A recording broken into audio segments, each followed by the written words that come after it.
start with our examination of heat and work, let's talk first about measuring heat and how we can define that a little bit better. So the key question that we want to address here is, what is heat and how do we measure it? So let's do this using a thought experiment of a sort.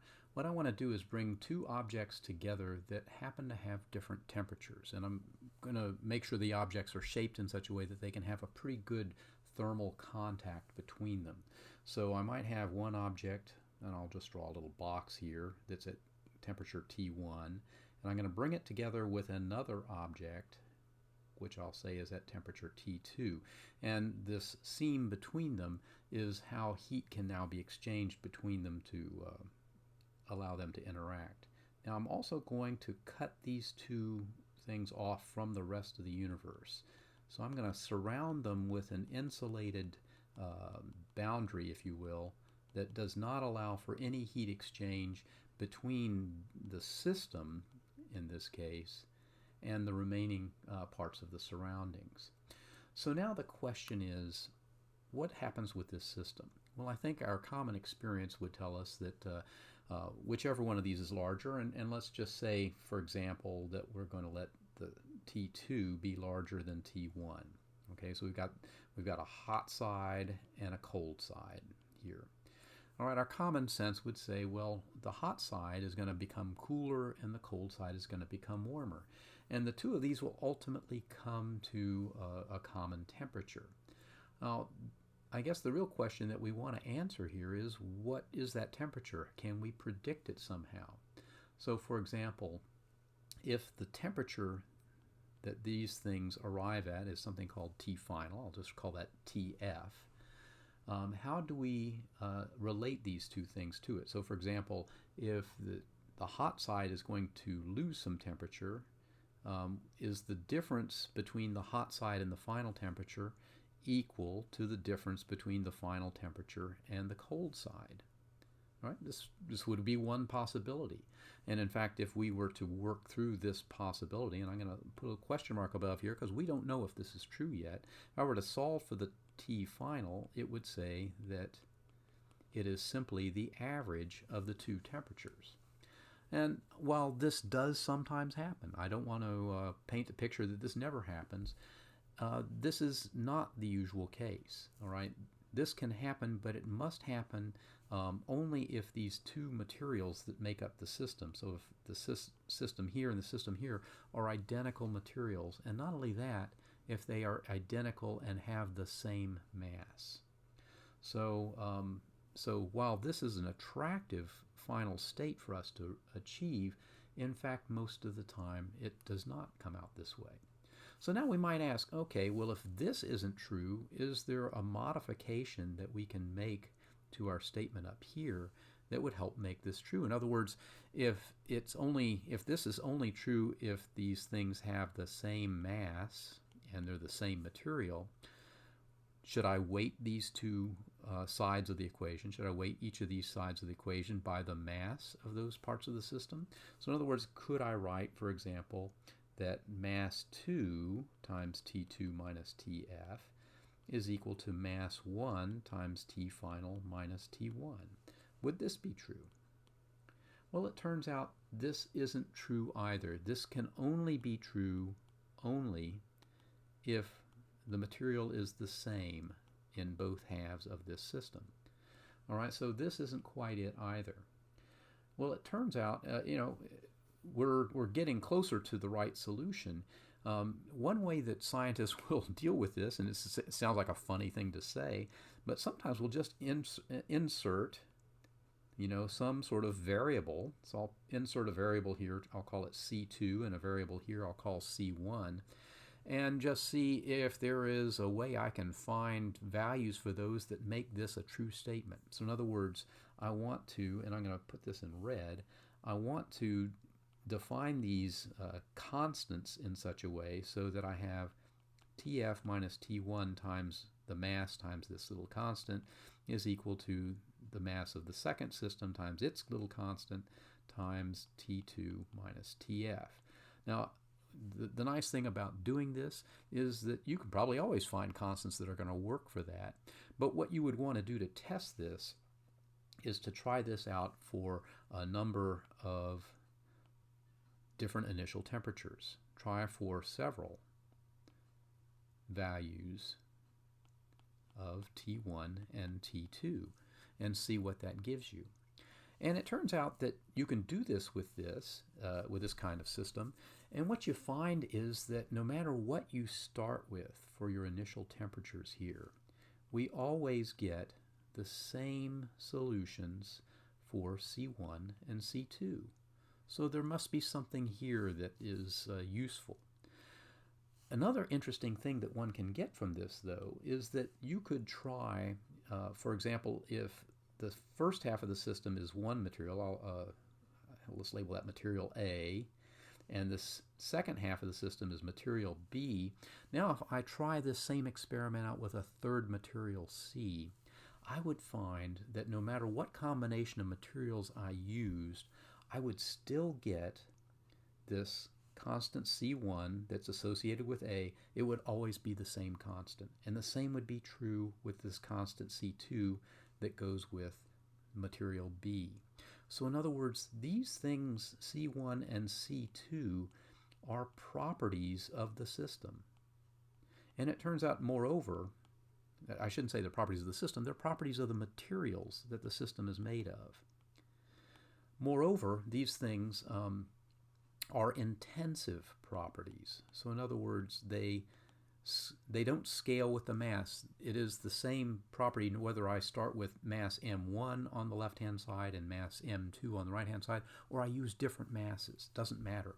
This is an intensive property. And in fact, we have a word for this intensive property. These little c's are something we call the specific heat or specific heat capacity of these different materials. And it is an intrinsic property of the materials themselves. All right, so in this case, we would make a further definition and say that the heat capacity of these different objects is the full heat capacity of the full object, so it must be multiplied by its mass. So that full heat capacity of object 1 is going to equal the mass of object 1 times its specific heat. And similarly, we would have the same for object 2.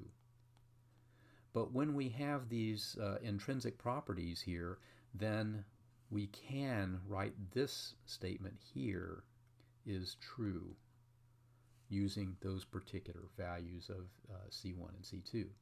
Now, I want to step back and imagine that we're going to do this same kind of experiment. And in this case, I've used solid objects, so this is easy to do. But now let's say we're doing it with gases that we're mixing together. All right, or maybe I've got the gases in two containers that are touching each other so that they can exchange heat. All right, but I'm going to confine them to a fixed volume. So volume is constant in this case. And it turns out that when that is the case, remember I wrote last time that du was equal to an incremental change in the heat plus an incremental change in the work. And then I went on to say that the work for mechanical work could be written this way, as minus p dv.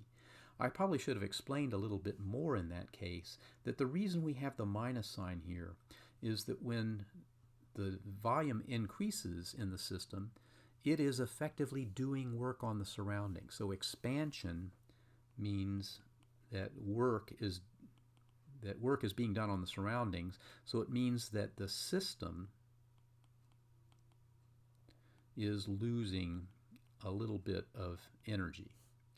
And when it's compression, that is when the volume decreases, then the surroundings are doing work on the system. So work done on the system. And that's why we use the minus sign, is to correct for that. So this way, a growth in volume always is a growth in the system volume, and a compression of volume is a compression of the system volume. All right, so now I write this but I've got fixed volume. So I'm I'm giving you all this explanation, and in fact it's kind of needless, because here this is going to be equal to 0 because the volume isn't changing at all. We've got fixed volume over here, which means that our volume isn't changing. So this tells us that in this particular case, I can write it, we have the incremental change in our internal energy is totally due to a heat interaction. Now, in effect, what we have done is we have chosen a path. Okay, I talked about paths. I didn't really explain what paths are. Paths are simply details about the process that dictate exactly how the system undergoes its change. So in this case, I've done this under constant volume, so I could actually write this incremental change in heat as an incremental change in heat done at constant volume. I'm using the subscript V to indicate constant volume. And moreover, now I can write this as this heat capacity, written up here, the heat capacity of the system times an incremental change in temperature. Temperature is a state property, so a change in temperature can be written as a differential. All right. Now, what we have implicitly here is we've defined this heat at constant volume in such a way that this heat capacity at constant volume can effectively be written as this incremental change in heat divided by the incremental change in temperature that it gives. And implicitly, because we have this relationship here between the incremental change in heat and the incremental change in internal energy, that means I can write that this really equals the change in the internal energy with respect to temperature as it occurs at constant volume. Now, I've been careful to include this because it's important. This describes the path by which the change occurs. And if we don't include that, then we could have different outcomes based on this.